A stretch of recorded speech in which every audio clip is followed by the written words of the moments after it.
Okay. So आता आपण करतो FP3 growth frequent pattern growth analysis. तर फ्रिक्वेंट पॅटर्न ग्रोथ ॲनालिसिस हा पण ॲप्रायर अल्गोरिदम सारखंच आहे आणि त्यासाठी मार्केट बास्केट ॲनालिसिससाठीच एक प्रकारे यूज होतो.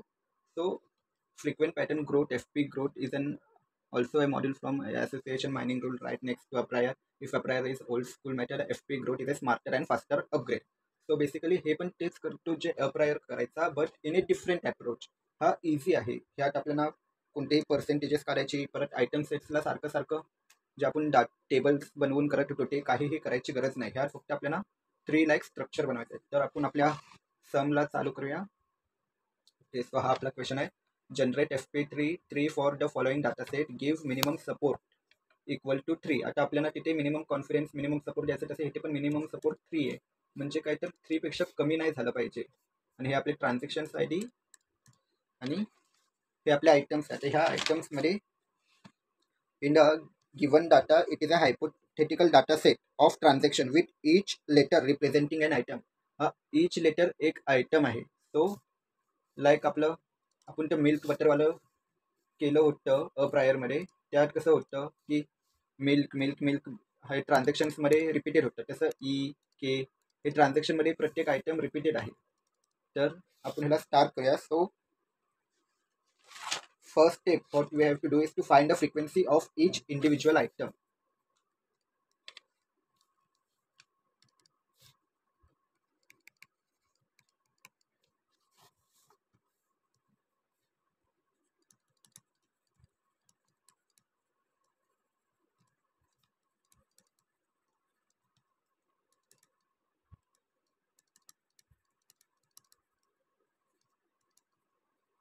तर हे आपण आता फाइंड करूया. ओके. सो आता आपण frequency of each individual item has find केलेली आहे. तर आता आपलं मिनिमम सपोर्ट आपला काय आहे. मिनिमम सपोर्ट आहे आपला 3. तर 3 किंवा 3 पेक्षा 3च्या वरचे सगळे सिलेक्ट करायचे, बाकी सगळे एलिमिनेट करायचे. तर आपलं काय काय एलिमिनेट होते आपण बघूया.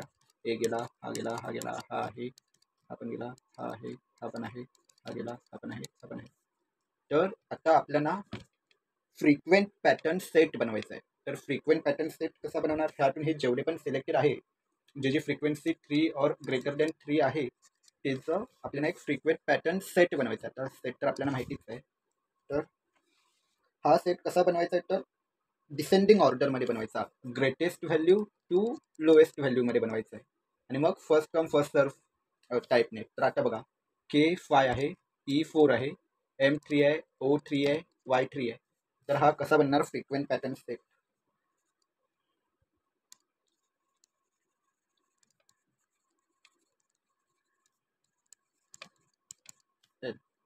L equal to K5 E4. मग आता first come first serve टाईपने MOY, कारण की हे तिघं पण 3च आहेत. तर M3 O3 Y3 हा झाला आपला फ्रिक्वेंट पॅटर्न सेट. आता ह्या पॅटर्न सेटनुसार आपल्याला जो हा आपला टेबल आहे ह्याला ऑर्डर्ड आयटम सेट मध्ये लावायचा आहे. ऑर्डर्ड आयटम सेट म्हणजे काय, ह्यातून आपले जे लेसर दॅन 3 वाले होते ते सगळे काढायचे आणि फ्रिक्वेंट आयटम सेट म्हणजे डिसेंडिंग ऑर्डरमध्ये लावायचं, ग्रेटर टू लोअर. तर ते आपण आता करूया.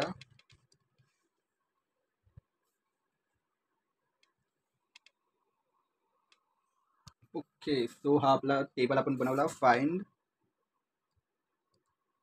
Find ordered item set. तर आपण जसं बोललो की ऑर्डर्ड आयटम सेट काय आहे, ह्या जो सेट आपल्याला दिला आहे ऑलरेडी त्याच्यातून आपण फ्रिक्वेन्सी ऑफ इच आयटम काढून जे अननेसेसरी और लेसर दॅन 3 वाले होते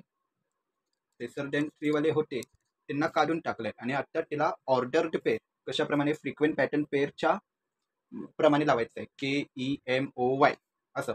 तर ह्यात K आहे, M आहे, O आहे, Y आहे, E पण आहे. तर हा कसा लागणार, KEMOY. आता ह्यात K आहे, E आहे, N आहे पण N नको आहे आपल्याला, M नाही आहे, O आहे, Y आहे. तर के ई ओ वाय.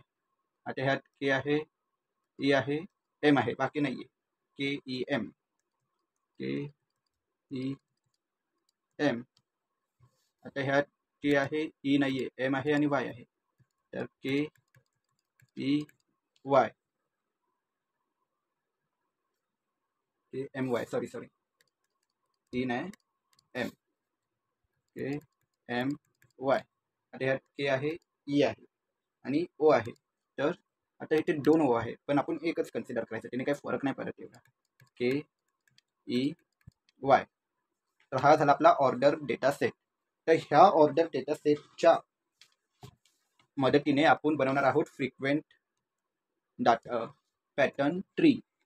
आता तो फ्रिक्वेंट पॅटर्न ट्री आपण बनवायचा कसा, तर आपण स्टेप 4 आहे ती, स्टेप 4 काय,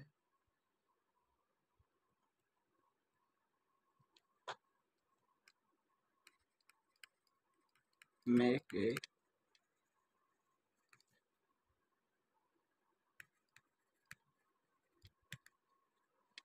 ट्री. आता हा फ्रिक्वेंट पॅटर्न ट्री आपण कसा बनवायचा, तर ईच डेटा सेटला यूज करून आपण तो फ्रिक्वेंट डेटा ट्री अपडेट करत जाणार आहे. तर आता चालू करूया फ्रॉम ए. त्यात ए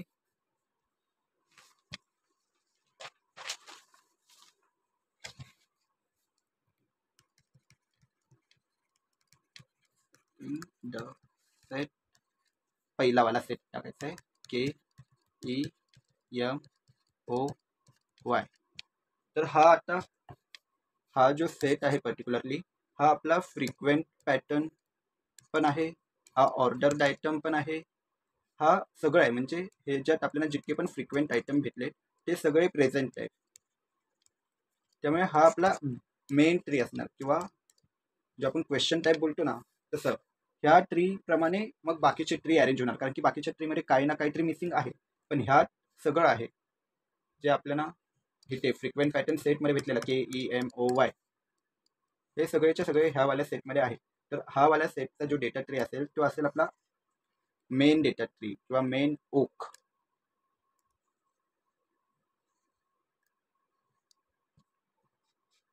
तर आता हा ट्री बनवूया.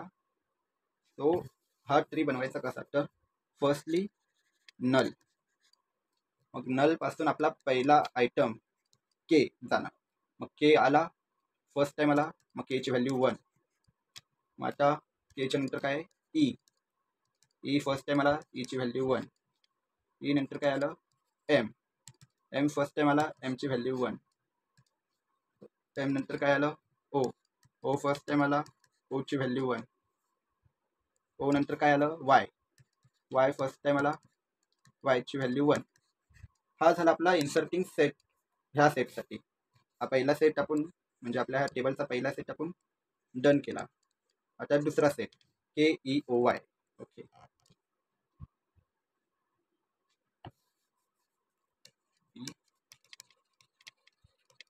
इन्सर्टिंग सेट के ई ओ वाय. आता हा सेट आपण इनपुट कसा करायचा, तर हा जो पहिला सेट आहे ना, ह्यालाच कन्सिडर करून आपण करूया. थांबा तुम्हाला सांगतो. तर आपण फर्स्ट इटरेशनमध्ये काय केलेलं, फर्स्ट इन्सर्टिंग केलेली सेट, त्याच्यात काय केलेलं, के आपला एकदा आला, मग त्यानंतर ई फर्स्ट टाइम आलं, एम फर्स्ट टाइम आला. आता पुन्हा नलपासून चालू, के 1 आहे, हा परत आला, किंवा हा 1 जाऊन 2 होईल. मग परत ई, मग के नंतर ई आहे, ई 1 आहे, तर हा 1 जाऊन 2 होईल. मग आता एम आहे का, नाहीये, डायरेक्ट ओ आहे. तर डायरेक्ट ओ कडे जायचं आपल्याकडे पार्टच नाहीये. मग हा पार्ट आपल्याला बिल्ड करायचा आहे. तो कसा, तर ओच्याच हॉरिझॉन्टल O:1 आणि ई वरून डायरेक्ट ह्याला पार्ट शो करायचा. आता काय झालं, K2 झाला कसा, तर आधी एक होता, परत तिथेच आला. E2 झाला कसा, तर आधी ई होता, तिथेच परत पुट झाला. आता डायरेक्ट ओ आहे का, नाहीये, तर ई थ्रू ओ कडे आपण पार्ट बनवला. ह्या पार्ट वरती पुढे ओच्या नंतर वाय आहे. पण आता आपण ह्या पार्टवरती आहे, तर ह्या पार्टनी इथे बनणार y/1. हा झाला आपला एक सेकंड इन्सर्शन. आता insertion number 3, inserting set.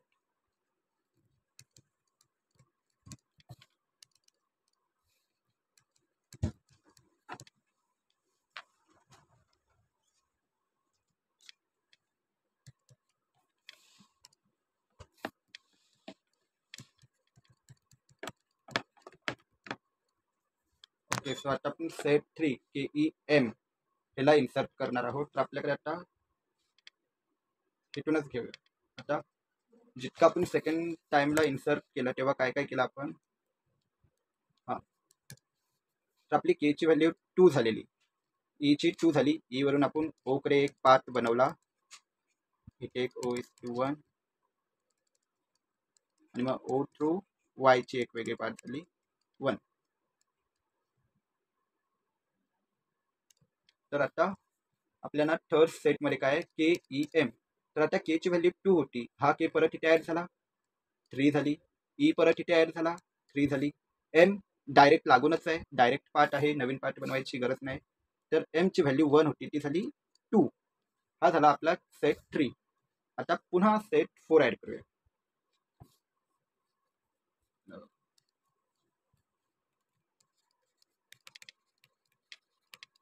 Inserting दी सेट. काय सेट आहे सेट 4 मध्ये KMY.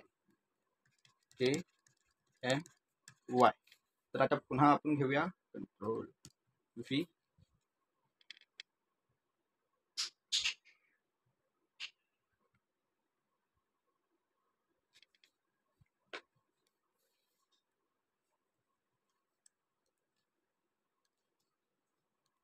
ओके, तो आपण सेट 3 पर्यंत आपलं कसं होतं, हे 3 होता. तर पुन्हा के आला, हा झाला 4. ई आलाय का नाही, तर ई 3च राहिला. एम आलाय, पण एम ला के वरून डायरेक्ट पार्ट आहे का नाहीये, तर हा एम 2च राहणार. मग आपलं सेट 2 मध्ये बनवलेला पार्ट बनवूया. O/1 Y/1. मग हे आपण पार्ट बनवले जे होते. आता एम साठी पार्ट बनवायचा आहे, तर के वरून डायरेक्ट एम साठी पार्ट बनवायचा आहे. तर M/1 होणार. मग आता का, तर डायरेक्ट के वरून आलाय, के वरून M/1 आणि मग पुन्हा आपल्याला वाय कडे जायचं आहे. मग एम वरून वाय कडे डायरेक्ट पार्ट आहे का नाहीये, ओ मध्ये येतोय. इथे पण जर जायला गेलो तर ओ मध्ये येतोय, त्यामुळे हे पार्ट नाही चालणार. सो न्यू पार्ट बनवायची Y/1. तर आपला फोर्थ सेट पण आपण इनपुट केलेला आहे. तर आपण ह्यात काय केलं, के आला तर केचं हे +1 झालं आणि K3चा 4 झाला. इथे ई नाहीये, तर ई तसाच राहिला. आता के वरून डायरेक्ट एम कडे पार्ट नाहीये, तर आपण न्यू पार्ट बनवली एम कडे. एम वरून वाय कडे नवीन डायरेक्ट पार्ट नाहीये, तर आपण के वाली पण पार्ट बनवली. आता 5th आणि last iteration.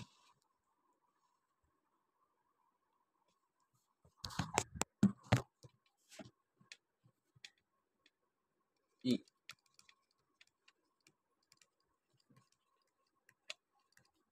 Inserting the set KEO. आता KEO आपण पुन्हा हे ऍड करायला गेलो तर आपला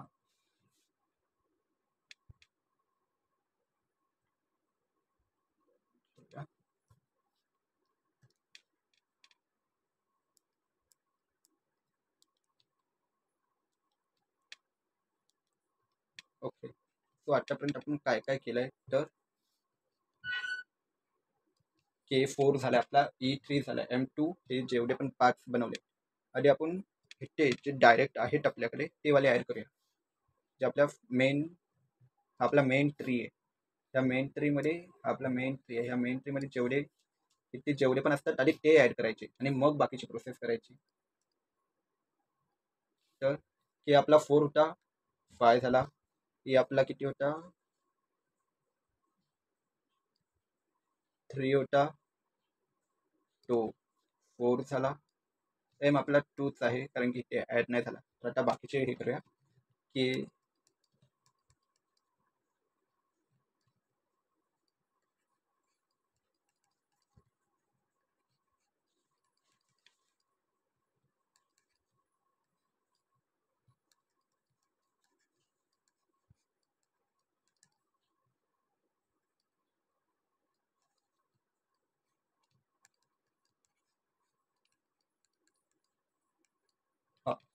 तर हा होता आपला डेटा सेट. आता आपण के ॲड केला, E5 झाला, E ॲड केला, E4 झाला. आता ओला डायरेक्ट हिथून तर नाही, पण आपण तिचा ऑलरेडी बनवून ठेवलंय डायरेक्ट पार्ट. तर इथे ओची व्हॅल्यू आपण वाढवायची. O2 झाला आणि अशा प्रकारे आपला ट्री फायनली रेडी आहे. सो आपला फायनल ट्री आता कसा दिसतो तर तो हा आहे आपला फायनल ट्री स्ट्रक्चर. आता on basis of this tree structure आपल्याला कंडिशन पॅटर्न बेसिस फाइंड करायचं आहे. कंडिशन पॅटर्न बेसिस काय तर प्रत्येक आयटमला जाणारे वेगळे वेगळे पार्ट्स ते फाइंड करायचे. ते कसे फाइंड करायचे तर आपण ते आता करून बघूया. सो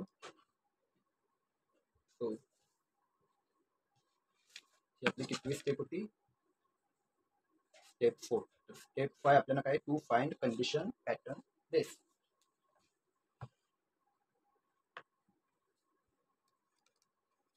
स्टेप 5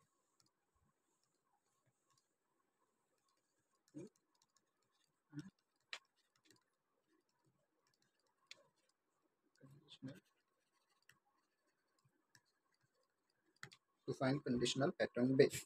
आता कंडिशनल पॅटर्न बेस आपल्याला आपण फ्रिक्वेंट पॅटर्न बेस डिसेंडिंग ऑर्डरमध्ये लावलेला आहे.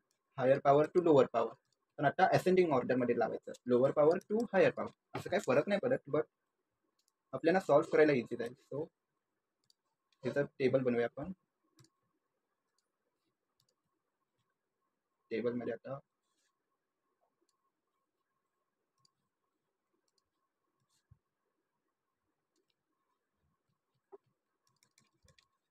आयटम काय काय आयटम्स आहेत आपल्याकडे. Y O M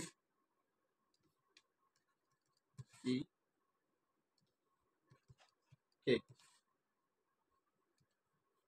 तर Y मध्ये काय आहेत आपल्याला तर इथे बघायचं पॅटर्न बघूया आपण. Y साठी काय के नी E to M M to O to Y. एक स्ट्रेट पॅटर्न. दुसरा पॅटर्न काय K to E to O to Y. M skip केला. तिसरा पण पॅटर्न आहे K to M to Y direct. आता ह्यात आपण हे लिहायचं. फर्स्ट सेट आपला काय K comma E comma O आणि मग वायच्या जागेवरती सपोर्ट काउंट लिहायचं की किती वेळा आला. एक डाला. मग हा झाला एक. मग दुसरा काय K to E sorry E to M to O आणि मग O वरून डायरेक्ट 1 सपोर्ट काउंट. मग दुसरा कोणता आहे K to E to O आणि मग सपोर्ट काउंट. आणि तिसरा कोणता आहे के टू M डायरेक्ट आणि M टू M आणि मग सपोर्ट काउंट कारण की M नंतर डायरेक्ट वाय आहे 1. तर बघा 1 1 1 मिनिमम सपोर्ट काउंट 3 म्हणजे आहेत. आता ओ साठी आपले पार्ट काय आहे तर K to E to M to O एक पार्ट झाला. K to E to direct O दोन पार्ट्स आहेत आपल्याकडे. तर K to E to M आणि मग O आणि दुसरा पार्ट काय त्याचा हा सपोर्ट काउंट आहे के टू ई आणि E टू डायरेक्ट O. पण O ची आता इथे व्हॅल्यू किती आहे 2 आहे. मिनिमम सपोर्ट काउंट किती आहे 2 आहे. ते आपल्याला कसं समजलं हे बघा इथे आहे 2. आता M ला यायचे पार्ट किती आहेत के टू ई टू M आणि के टू M डायरेक्ट 2 पार्ट आहेत. के टू ई आणि मग 1 आणि मग परत के पण इथे सपोर्ट काउंट किती आहे 2 आहे. तर ते वरती आता टेबलमध्ये बघा. परत इथे के टू M डायरेक्ट आहे माहिती आहे 1. त्याचे सपोर्ट काउंट 1 आहे. इकडे किती आलाय कसा आलाय इकडे यायचं एकच रूल आहे के थ्रू. मग के इज टू किती वेळा आलाय 4 वेळा. के इज टू 4 हा त्याचा सपोर्ट काउंट आहे. के ला कुठून वरतून आला आहे का नाही का केच आपला रूट नोड आहे त्यामुळे के नल आहे. आता आपण फाइंड केलं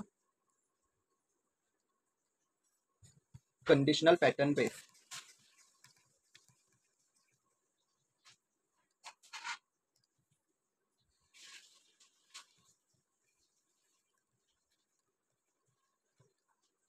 आता आपण कंडिशनल पॅटर्न बेसने फाइंड करायचं आहे कंडिशनल फ्रिक्वेंट पॅटर्न. तर हे कंडिशनल फ्रिक्वेंट पॅटर्न काय आहे की once we find the conditional pattern base, then we will have to find conditional frequent pattern. Now for each item conditional frequent pattern 3 is built.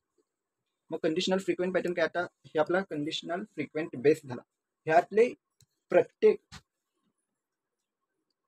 हे 5 झाले, 1 2 3 हे 5 आहे. तर ह्या 5 मधले असे आयटम्स जे प्रत्येक पार्ट मध्ये येतातच ते.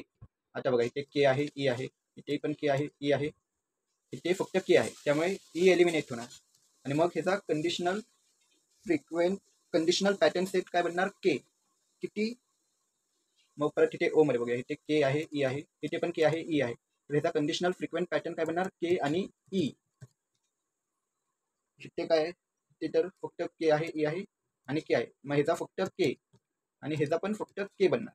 तर असं आपल्याला हे कंडिशनल फ्रिक्वेंट पॅटर्न फाइंड करायचं आहे. ही आपली वरची होती स्टेप 5. आता आपला step 6.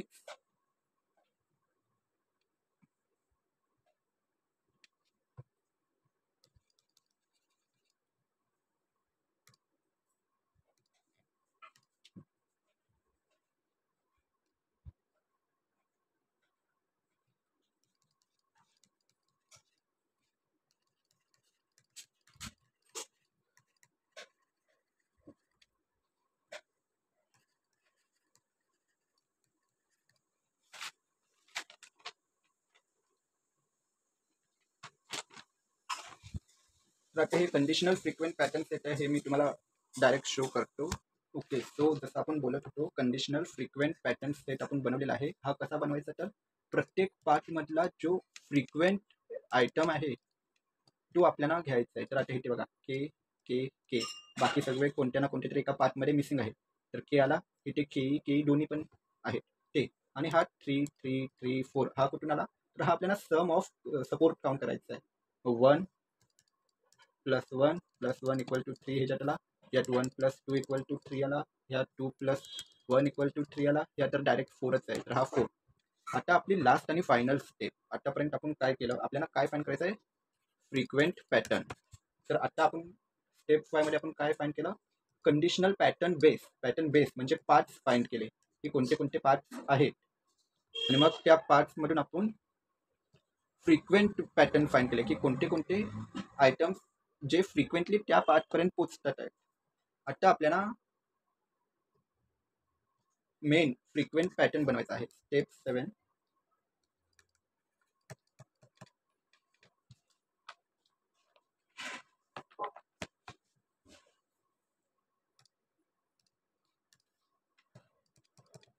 Find all the frequent pattern where support count is 3 or more than 3. तर आता आपण हे जे करूया, तर हा करायचा कसा, फ्रिक्वेंट पॅटर्न फाइंड कसं करायचं. आता आपल्याकडे फ्रिक्वेंट पॅटर्न सेट म्हणजे आयटम्स तर आहे. मग आता आपल्याला फक्त ते डिप्लॉय करायचं. आता K2Y, मग हा पॅटर्न काय झाला, K2Y. दुसरा काय के, तर K2O E2O K2E E2Y. दुसरा काय K2M डायरेक्ट, इथे पण सिंगलच आहे, K2E डायरेक्ट. हे सगळे डायरेक्टच पॅटर्न आहे. आपण आपल्या ह्याच्यात पुट करूया. सो वायचा पॅटर्न काय आहे, फ्रिक्वेंट पॅटर्न आहे K, Y. त्याचा काउंट काय आला, 3. ओ मध्ये आपल्याला के आणि ई भेटला, तर ह्याला 3 पॅटर्न आहेत. K, O, E, O आणि K, E, O. आता एम मध्ये पण सिंगल पॅटर्न आहे, K, M.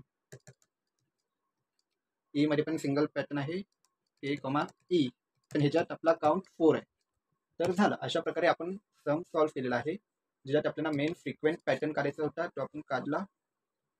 आणि आपण पुन्हा एकदा सगळं रिवाइज करूया. सो आपण स्टेप 1 मध्ये इंडिव्हिज्युअल फ्रिक्वेन्सी फाइंड केली प्रत्येक आयटमची, आणि मग ज्या आयटमची व्हॅल्यू लेसर दॅन 3 होती त्याला एलिमिनेट केलं. मग त्यानंतर आपण स्टेप 2 मध्ये फ्रिक्वेंट पॅटर्न सेट बनवला. फ्रिक्वेंट पॅटर्न सेट हा सेट बनवला आपण, ज्यात आपण ऑर्डर डिसेंडिंग ऑर्डरमध्ये सगळे आयटम सेट ठेवले आणि अकॉर्डिंगली त्या आयटम सेट प्रमाणे आपण प्रत्येक ट्रान्झॅक्शनचे ऑर्डर सेट बनवले. ह्या फ्रिक्वेंट पॅटर्न सेटने आपण प्रत्येक ट्रान्झॅक्शनचे ऑर्डर सेट बनवले. ह्यात काय केलं आपण, जे जी व्हॅल्यू लेसर दॅन 3 आहे त्याला एलिमिनेट केलं, लाईक DACCI हे असले अनवॉन्टेड आयटम्स आपण एलिमिनेट केले आणि डिसेंडिंग ऑर्डरमध्ये आयटम्सला प्लेस केले. आणि मग ह्या स्ट्रक्चरने, ह्या फ्रिक्वेंट पॅटर्न ग्रुपने आपण सर्वात इम्पॉर्टंट पार्ट त्याचा फ्रिक्वेंट पॅटर्न ट्री बनवला. मग फ्रिक्वेंट पॅटर्न ट्री आपला ग्रो होत गेला. पहिला item set, second item set, third item set, fourth item set, fifth item set, finally आपला फ्रिक्वेंट आयटम ट्री असा दिसायला लागला. मग on basis of this tree आपण कंडिशनल पॅटर्न बेस फाइंड केला. कंडिशनल पॅटर्न बेस आपल्याला काय सांगतो, तर एका पर्टिक्युलर आयटमकडे जायचे किती पार्ट्स आहेत, नंबर ऑफ THS पार्ट, पण हे फक्त नंबर नाही सांगत, तो पार्ट पूर्ण सांगतो. मग आता Y कडे जायचे 3 पार्ट होते, K2E, E2M, M2O आणि मग Y. दुसरा होता K2E, E2O, E2 direct O आणि मग Y. दुसरा होता K2 डायरेक्ट M, M2Y. मग तसंच O साठी पण फाईन केले M, E. K तर आपला स्टार्टिंग रूट पॉईंट नोड आहे, त्यामुळे त्याचं असं वरतून काय येणार आहेच नाही, ज्या पॉईंट कटून येतोय, कारण की हा स्टार्टिंग आहे, त्यामुळे हा नल असणार. मग ह्या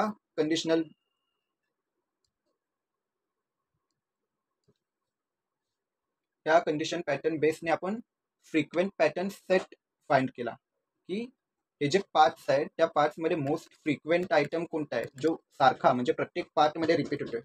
आणि मग on basis of that frequent item set आपण फ्रिक्वेंट पार्ट्स फाइंड आउट केले. And this is our final answer.